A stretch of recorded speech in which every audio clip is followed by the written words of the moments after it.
नमस्कार मेरे प्रिय विद्यार्थियों, मैं सुबोध पांडे आज मैं पुनः आपकी सेवा में उपस्थित हुआ हूं एक कहानी को लेकर। जी हाँ, कुछ भी कहने से पहले मैं सबसे पहले आपका इस एजुकेशनल चैनल में हार्दिक स्वागत करता हूं।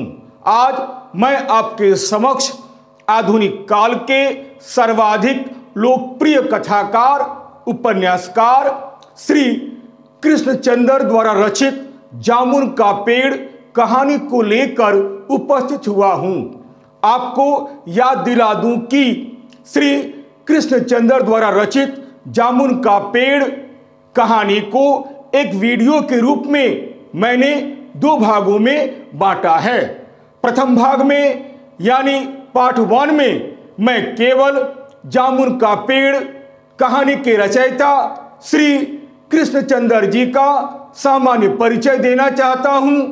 फिर जामुन का पेड़ कहानी के उद्देश्य और शीर्षक या नामकरण की सार्थकता पर अपने विचार आप तक प्रकट करना चाहता हूं। जबकि पार्ट 2 में मैं केवल श्री कृष्णचंद्र द्वारा रचित जामुन का पेड़ कहानी के कथानक या कथा वस्तु या सार या सारांश को आपके समक्ष प्रस्तुत करना चाहता हूं। तो आइए श्री कृष्णचंद्र द्वारा रचित जामुन का पेड़ कहानी के कथानक या कथा वस्तु या सार या सारांश को प्रस्तुत करने से पहले श्री कृष्णचंद्र जी का सामान्य परिचय आपके समक्ष प्रस्तुत कर दूं। फिर मैं इसके बाद इस कहानी का संदेश क्या है या इस कहानी के माध्यम से कहानीकार हमें क्या संदेश देना चाहते हैं, साथ ही साथ इस कहानी का शीर्षक या नामकरण कहां तक उचित है या सार्थक है, इस पर भी मैं आपके समक्ष विचार प्रकट करूंगा। ध्यान देकर सुनिएगा। श्री कृष्णचंद्र या चंद्र जी का सामान्य परिचय।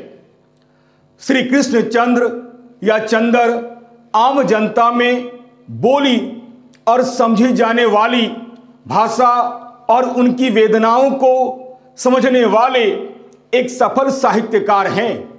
इनका जन्म अविभाजित पंजाब के वजीराबाद गांव जिला गुजरानवाला में 23 नवंबर सन 1914 ईस्वी में हुआ था। इनकी शिक्षा लाहौर में ही हुई थी। सच पूछा जाए तो ये हिंदी और उर्दू के सशक्त कहानीकार थे। उन्हें साहित्य एवं शिक्षा के क्षेत्र में भारत सरकार द्वारा सन 1969 ईस्वी में पद्म भूषण से सम्मानित भी किया गया। इन्होंने मुख्यतः उर्दू में लिखा था, किंतु भारत की स्वतंत्रता के बाद मुख्यतः हिंदी में ही लिखना प्रारंभ किया। इन्होंने कई कहानियां, उपन्यास तथा रेडियो एवं फिल्मी नाटक भी लिखे हैं। गधे की आत्मकथा इनका एक व्यंग्यात्मक उपन्यास है जो काफी बहुचर्चित है। इनकी रचनाएं इस प्रकार है।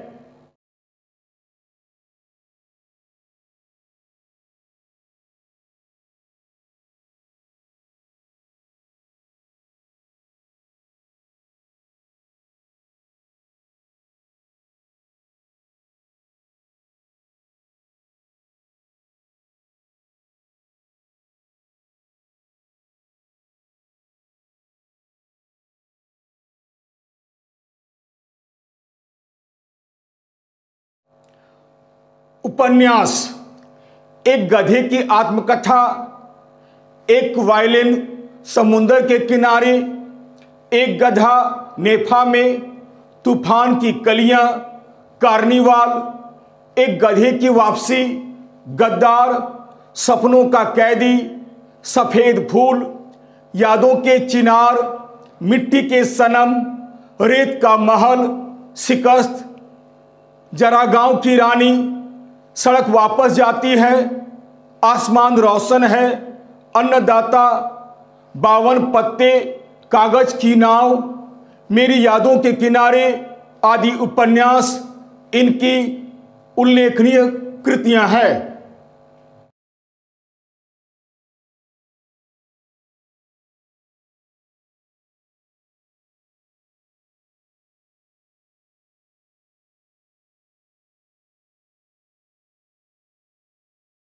कहानियां, जामुन का पेड़, जिंदगी के मोड़ पर, 3 गुंडे, समुंदर दूर है, हम वहशी हैं, अजंता से आगे, मैं इंतजार करूंगा, किताब का कफन, तिलिस्म ख्याल, अजनबी आंखें, 100 रुपये, शहजादा, जिंदगी का मोड़, दिल किसी का दोस्त नहीं, आदि आदि कहानी संग्रह है। इन्होंने अपनी रचनाओं में सामाजिक और राजनीतिक विषमताओं पर तीखा व्यंग्य किया है। कृष्णचंद्र की सभी कहानियां शोषक और शोषित वर्ग को ध्यान में रखकर लिखी गई है। इनकी भाषा बड़ी ही सरल, सरस, सजीव और मुहावरेदार तथा व्यंग्य से परिपूर्ण है। 8 मार्च सन 1977 ईस्वी में इनका निधन हो गया। अतः प्रेमचंद के बाद जिन कहानीकारों ने कहानी विधा को नई ऊंचाइयों तक पहुंचाया है, उनमें कृष्णचंद्र या चंद्र जी का नाम अग्रणी है।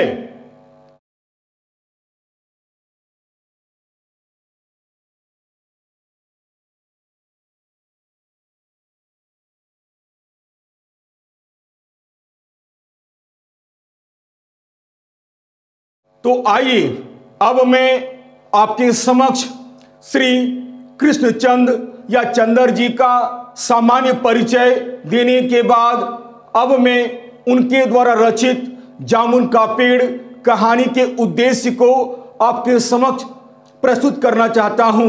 ध्यान देकर सुनिएगा। जामुन का पेड़ कहानी का उद्देश्य।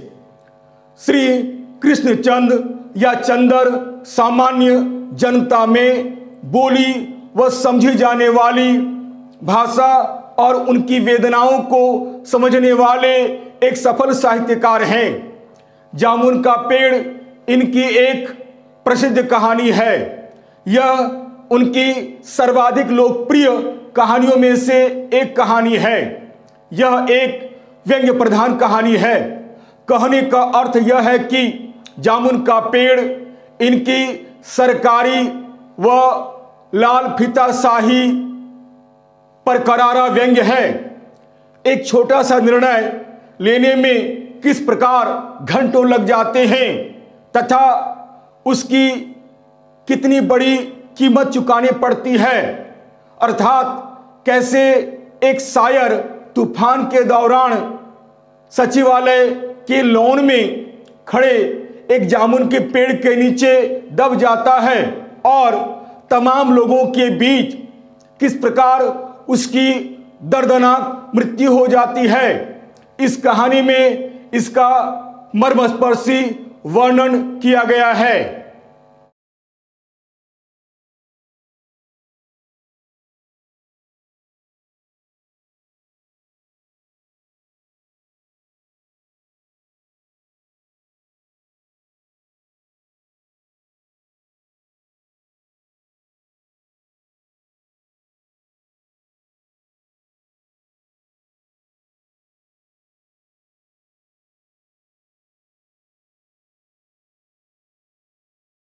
प्रस्तुत कहानी का प्रमुख उद्देश्य सरकारी विभागों में काम करने वाले कर्मचारियों की उत्तरदायित्वहीनता, संवेदन शून्यता, अकर्मण्यता, निठल्लेपन तथा उनकी लापरवाही से अवगत करवाना है।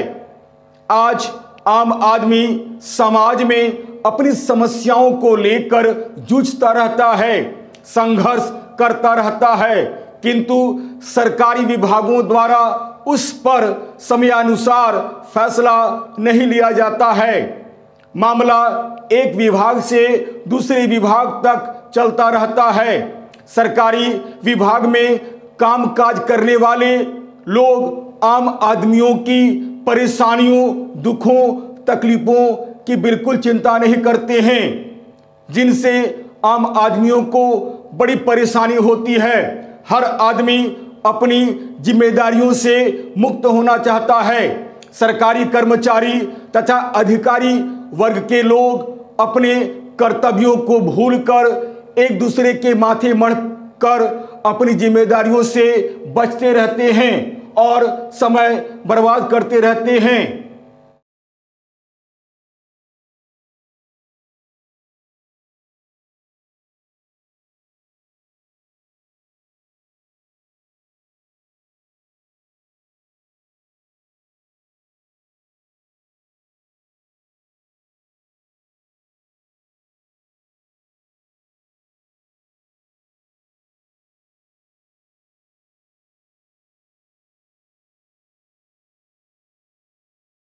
आज सरकारी कार्यालय बिल्कुल एक मशीन की तरह बन गया है, जो बिना तेल रूपी रिश्वत लिए कार्य नहीं करता है और नहीं करना चाहता है। इस कहानी में इन्हीं चीजों को बड़ी सुंदर ढंग से उजागर किया गया है। एक व्यक्ति जो एक दिन तेज आंधी आने के कारण जामुन के पेड़ के नीचे दब जाता है। जब उसे इस पेड़ के नीचे से निकालने की बात की जाती है तो उसकी पीड़ा को नजरअंदाज करते हुए लोग केवल कागजी कार्यवाही करते रहते हैं और समस्या को एक दूसरे पर मढ़कर अपनी अपनी जिम्मेदारियों से मुक्त होना चाहते हैं और इसमें इतना समय बर्बाद कर देते हैं कि जब तक कवि यानी शायर को जामुन के पेड़ से या जामुन के पेड़ के नीचे से निकालने का फैसला लिया जाता है, तब तक कवि यानी शायर पेड़ के नीचे अपना दम तोड़ देता है। उपर्युक्त तथ्यों से अवगत करवाना ही इस कहानी का प्रमुख उद्देश्य है।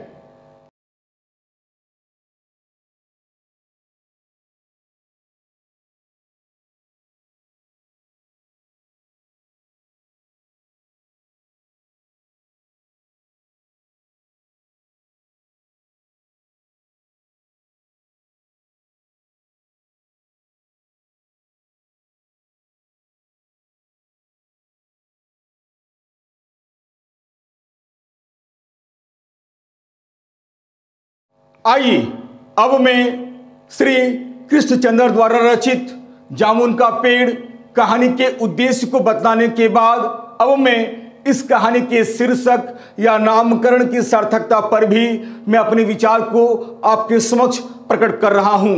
ध्यान देकर सुनिएगा। जामुन का पेड़ कहानी का शीर्षक या नामकरण। श्री कृष्णचंद्र या चंद्र सामान्य जनता में बोली और समझी जाने वाली भाषा और उनकी वेदनाओं को समझने वाले एक सफल साहित्यकार हैं। जामुन का पेड़ इनकी प्रसिद्ध कहानियों में से एक कहानी है। यह एक व्यंग्य प्रधान कहानी है। शीर्षक की दृष्टि से यह एक सुंदर एवं सफल कहानी है। यह एक घटना प्रधान कहानी है। जामुन का पेड़ कहानी एक घटना से संबंधित है। यह पेड़ ही इस कहानी का केंद्र बिंदु है। इसके माध्यम से कहानीकार ने सरकारी विभागों की लापरवाही को बड़े सुंदर ढंग से उजागर किया है। कहने का अर्थ यह है कि सरकारी विभागों में काम करने वाले कर्मचारियों की उत्तरदायित्वहीनता, संवेदन शून्यता, अकर्मण्यता, निठल्लेपन तथा उनकी लापरवाही को इस कहानी के माध्यम से बड़े सुंदर ढंग से उजागर किया गया है।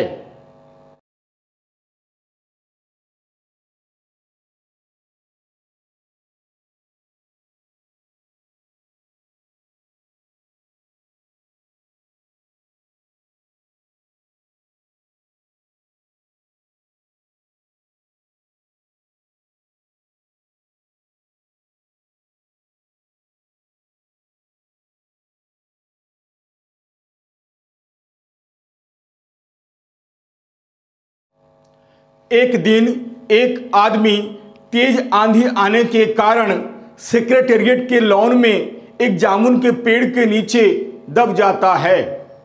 जब उसे इस पेड़ के नीचे से निकालने की बात की जाती है तो लोग उसकी पीड़ा को नजरअंदाज करते हुए केवल कागजी कार्यवाही पर और समस्या को एक दूसरे पर मढ़कर सभी अपनी अपनी जिम्मेदारियों से मुक्त हो जाना चाहते हैं और इसमें इतना समय बर्बाद कर देते हैं कि जब तक उस व्यक्ति को यानी कवि या फिर शायर को जामुन के पेड़ के नीचे से निकालने का फैसला लिया जाता है, तब तक वह व्यक्ति यानी कवि या शायर पेड़ के नीचे दबकर अपना दम तोड़ देता है। अतः घटनाक्रम की दृष्टि से यह शीर्षक सर्वथा उपयुक्त, सटीक एवं सुंदर है।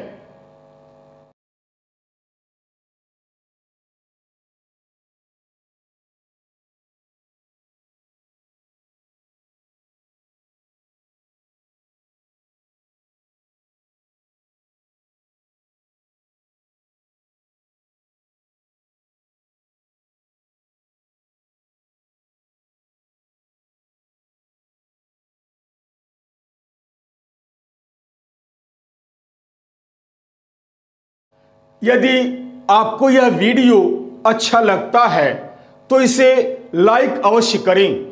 अपने सगे संबंधियों के बीच भी इसे शेयर अवश्य करें और हाँ, चलते चलते मेरे इस चैनल को सब्सक्राइब करना बिल्कुल नहीं भूलें। याद रखिएगा, मेरा यह चैनल एक एजुकेशनल चैनल है। मैंने इस चैनल का निर्माण विद्यार्थियों के हित को ध्यान में रखकर ही किया है।